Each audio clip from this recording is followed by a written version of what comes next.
मित्रों नमस्कार, एक बार मैं फिर हाजिर हूँ बेबाक राय बेबाक बोल के मंच पर। मैं के दीक्षित आज आपको सुहाना गांव के आसपास 2-3 गांव हैं, मैं आपको उनकी पीड़ा और दर्द सुनाने जा रहा हूँ। गांव वालों ने जो दर्द बताया, जो हमारे कैमरे में कैद हुआ, वो असहनीय है। क्या अधिकारी राजस्व कमाने के चक्कर में नौनिहालों के जीवन से खिलवाड़ करने में आमादा है, या ये कह दूं कि नौनिहालों के अंदर भय व्याप्त है, उनके परिजन परेशान हैं, परंतु डर के मारे कुछ कह नहीं पा रहे हैं। चलिए मैं सुनाता हूं पहले उन ग्रामीणों की पीड़ा और दर्द। पहले हाँ नहीं सही कह रहे हैं, ठीक है ना।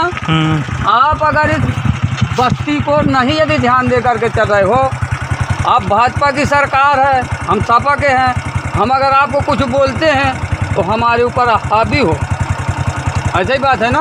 ये बात सही है, पर ये बताइए दिक्कत तो आप लोगों को है ही होगी। आज दिक्कत नहीं है कि जानवरों को, लड़के बच्चे को शाम के समय देखो तुम तो जाम लग जाता है। जानवर पूरा एकदम किसी के खेत में जा रहा है, किसी के कहीं से जा रहा है, बिल्कुल ट्रक।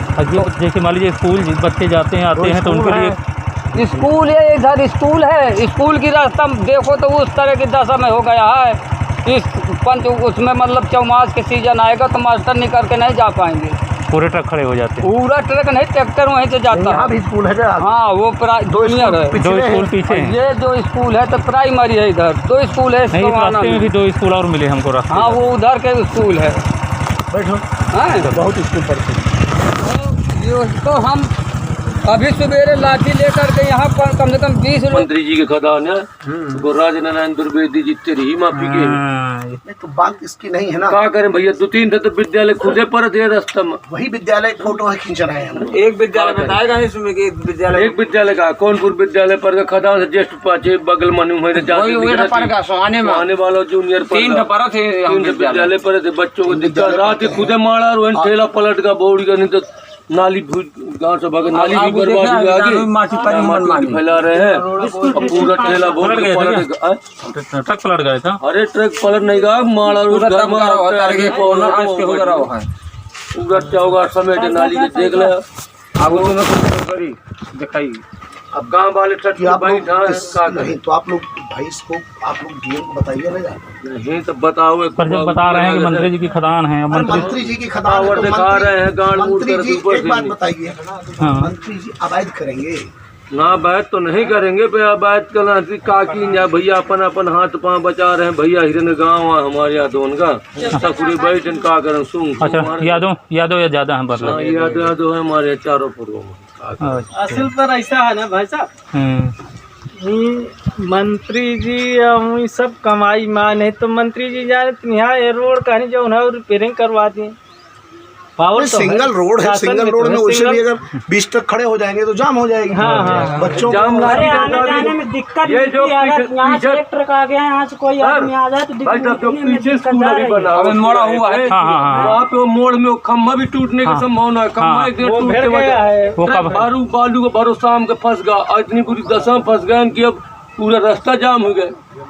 काफी देर 2 घंटा रास्ता जाम रही, आदमी परेशान रास्ता तो जाम में रही, लेकिन उजेला जाम हो गया। ये गांव कौन सा है? ये वाला ये गांव कौन सा है? बजरंगपुर है। अच्छा बजरंगपुर। आपने सुना, उनका दर्द सुना आपने कि जिस रास्ते में सिंगल रास्ता है और 3 विद्यालय पढ़ते हैं, सुहाना गांव के आगे जहां पर सुहाना गांव का विद्यालय भी पड़ता है, महज चंद कदम दूरी पर वो विद्यालय है। और सुहाना गांव में खनिज अधिकारी ने एक निजी भूमि का पट्टा खनिज का स्वीकृत कर दिया है। अब उस पट्टे की बदौलत वहां वाहनों का आना जाना लगातार चालू है, जिसमें भारी ट्रक भी हैं। जब वो ओवरलोड लेकर चलते हैं तो रास्ते में जाम लग जाता है। जो नौनिहाल बच्चे साइकिलों से अपने विद्यालय आते हैं, उनको रास्ते से हटकर साइकिलों को लाद कर निकलना पड़ता है। जो भी टीचर गलती से भी उस रास्ते में फंस जाते हैं, उन्हें विद्यालय जाने में बड़ी दिक्कत का सामना करना पड़ रहा है। और जो ग्रामीण हैं, वो अपने बच्चों को स्कूल भेजने में उनको समस्या खड़ी हो रही है। उनको डर है, उनको भय है कि किसी प्रकार से हमारे बच्चों के ऊपर कोई घटना न घटित हो जाए, कोई एक्सीडेंट ना हो जाए, ऐसा उनके अंदर डर घुसा हुआ है। खनिज अधिकारी ने खनिज पट्टा स्वीकृत करते समय इस बात का अवलोकन नहीं किया कि जिस रास्ते से वाहन आएंगे जाएंगे और जहां हम पट्टा स्वीकृत कर रहे हैं वहां 3-3 विद्यालय हैं, और उन तीनों विद्यालयों के बच्चे इन्हीं रोडों से होकर गुजरते हैं जहां से लगातार वाहन संचालित हो रहे हैं। जबकि खनिज नियमावली में यह बात है कि अगर बस्ती है तो बस्ती के अंदर से ट्रक नहीं निकाले जाएंगे, भारी वाहन नहीं निकाले जाएंगे।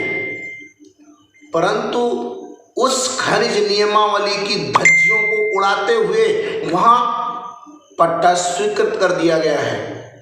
और जब पट्टा स्वीकृत हो गया है तो जो भी पट्टा धारक है, चूंकि सरकार से उन्हें लाइसेंस मिला हुआ है, उन्होंने रवाना दिया हुआ है, वो राजस्व दे रहे हैं, उन्होंने अपना काम शुरू कर दिया। और जब काम शुरू कर दिया तो उन ग्रामीणों की पीड़ा का एहसास, क्योंकि उन पट्टाधारकों को तो राजस्व अपना निकालना है कि उन्होंने सरकार को रिन्यू दिया है, तो वो अपना पैसा तो निकालेंगे। परंतु जरा विचार करिए, उन नौनिहालों की क्या गलती है, उन ग्रामीणों की क्या गलती है। खनिज अधिकारी को पट्टा आवंटन करने से पहले उन विद्यालयों को गौर करना चाहिए था, जिनको खनिज अधिकारी ने नहीं किया। मैं शासन और प्रशासन दोनों को इस बात के लिए अवगत कराना चाहता हूं कि उन नौनिहालों की पीड़ा को समझा जाए। कहीं ऐसा ना हो जाए कि राजस्व के वसूली के चक्कर में उन नौनिहालों की शिक्षा समाप्त हो जाए और वो घर बैठ जाए। क्योंकि जो डर हमने ग्रामीणों के अंदर देखा है, वो भय बहुत ही दर्द भरा है। तो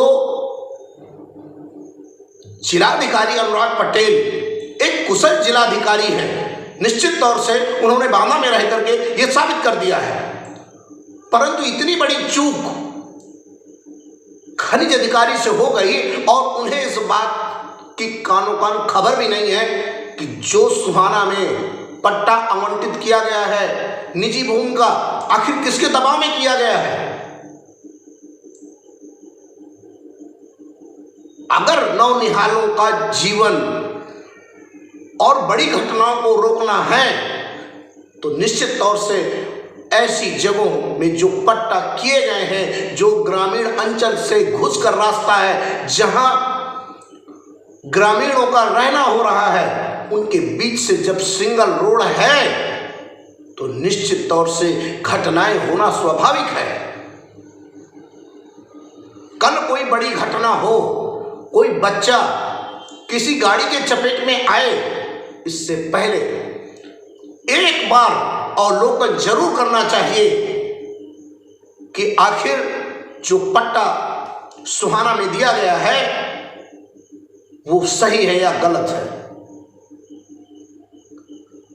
और अगर जिलाधिकारी को लगता है कि नहीं खनिज अधिकारी से गलती हुई है, तो निश्चित तौर से वो पट्टा निरस्त होना चाहिए, या फिर उसके लिए बस्ती से, उन विद्यालयों से हट करके कोई रास्ता तलाशना चाहिए जिससे उन ग्रामीणों को, उन पढ़ने वाले छात्र छात्राओं को, उन नौनिहालों को कोई किसी प्रकार की समस्या न हो।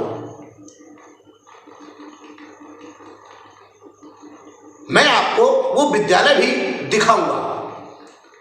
आप देखिए वो विद्यालय, कौन कौन से विद्यालय रास्ते में पढ़ रहे हैं।